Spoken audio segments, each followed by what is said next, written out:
Hey everybody, Jordan here, the PH is silent. Continuing with Eberron, we're going to discuss the main continent, Khorvaire. Although players can travel anywhere in Eberron, Khorvaire seems to be the continent with the most fleshed out adventure. It's the Sword Coast of Eberron. Much of the published content for Eberron takes place within Khorvaire. The landscape of Khorvaire varies greatly. There are deserts, jungles, and mountainous regions, as well as foreboding wastelands. Khorvaire is cut up in regions by various nations and tribes. The 5 great nations of Khorvaire are Untitled, Land, Karnath, Thrain, and Morn Land, formerly known as Ciri. Humans, originally from the continent of Sarlona, migrated west 4,000 years ago, spreading across Khorvaire and establishing settlements that later would evolve into these 5 nations. The 5 nations were once unified under a great kingdom, and peace prospered.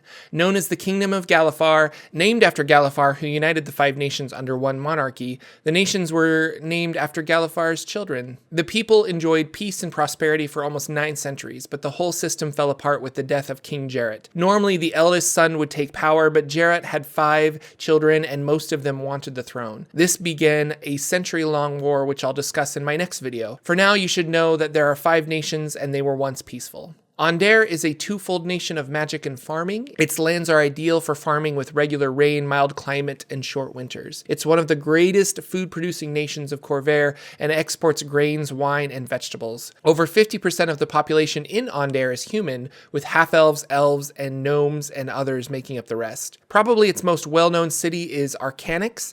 3 towers above Lake Galifar float unmoving and untroubled by wind or rain. This great institution of magic was founded nearly 1,000 years ago and contains classrooms, laboratories, apartments, and libraries. Atop one of the residential towers, the Gate of Zabra is housed, a circle of tall standing stones that bridge Eberron and other planes of existence. When the stones are activated in a specific sequence, everything inside the ring is whisked away to another plane. The Arcane Congress, which oversees the magical development in Ark Annex, is the most well-known, but there are other smaller, less prestigious schools that draw students to Untitled. Next is Breland. The people of Breland thrive at engineering. They excel at finding new and innovative solutions to problems. The people have a strong tradition of independence and free thought. The great city of Sharn is the largest metropolis in Khorvaire. Known as the City of Towers, it could almost be considered its own nation and is a hub for the lightning rail that connects major cities throughout Khorvaire. The people, their cities, and the lightning rail, coupled with large amounts of natural resources, Breland is a major player in the international political arena. Most other nations fear its power. Humans make up about 44% of its inhabitants, with gnomes and half-elves being the second largest in population. However, races of all kind make their home in Breland. The people of Breland love their king. King Boranal, who in his mercy welcomed refugees from Ciri to set up encampments in Breland's borders. The major one of these encampments has become its own town known as New Ciri. Not all is perfect in Breland.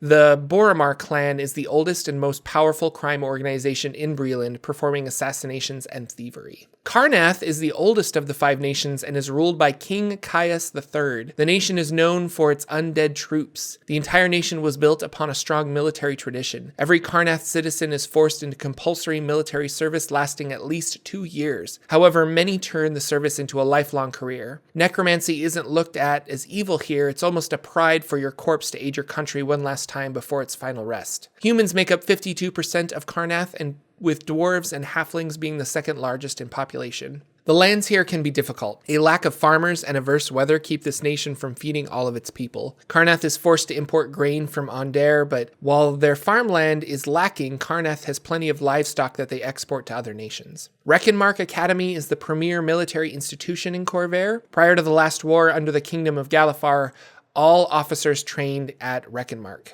Thrain is next. Thrain is a religious place. The Church of the Silver Flame was founded in Thrain, and most people are devout followers of this faith. You are more likely to meet a missionary than a farmer in Thrain. They have a lack of arcane magic, but focus more on the divine. Thrain is very proud of their history, which is closely tied to the church. You see, at the end of the 3rd century, an ancient lord of darkness broke his bonds from Khyber's depths, spawning monstrous threats upon Khorvaire. A paladin heard the call of the ancient light and became a vessel for the flame.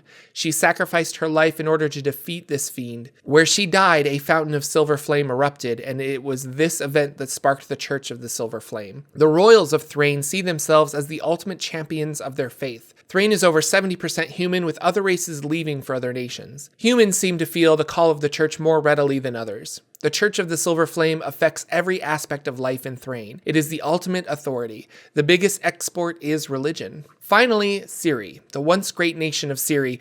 The wealthy citizens throughout the 5 nations would pride themselves on having pieces of art from Ciri in their collection. The people there had remarkable skill in arts and crafts. It was Mishan who was to be appointed ruler after the death of King Jarrett, which sparked the war that sits at the heart of Eberron. This war lasted over a century, but ended with Ciri's destruction. In 994 YK, Ciri, the purple jewel in Gallifrey's crown, disappeared in a massive blast of arcane horror. No one living knows what caused this explosion, but it destroyed the inhabitants of Ciri and most of the country. Was it a weapon of mass destruction? Was it a punishment from the gods? Or did the dragons intervene in the world once more? Nobody knows. And it's left ambiguous on purpose for you, the Dungeon Master, to decide what happened. This event is known as the Day of Mourning, and since then, Ciri has been known as the Morn Land. Currently, the land is covered in a strange mist that seems to change you. Warped creatures wander the Morn Land. Twisted beasts grow in an extreme size and ferocity. The atmosphere gives the living a loss of hope and the inability to recover from injury. And the mist preserves the dead, making the Morn Land frozen in time since the catastrophe. The Warforged seem to be immune to this mist and have created a city within the Morn Land, but we'll talk more about the Warforged and the Mourning in a later video. Thanks for watching, everyone. There are plenty more areas in Khorvaire that we'll cover, but those are the 5 nations which play a pretty important part in the story of Eberron. Special thanks to my patrons on Patreon that make these videos happen. If you're interested in becoming a patron, click the link in the doobly-doo. Your support keeps these videos going. Thanks again for hitting that like button and subscribing, and I'll see you all next Wednesday.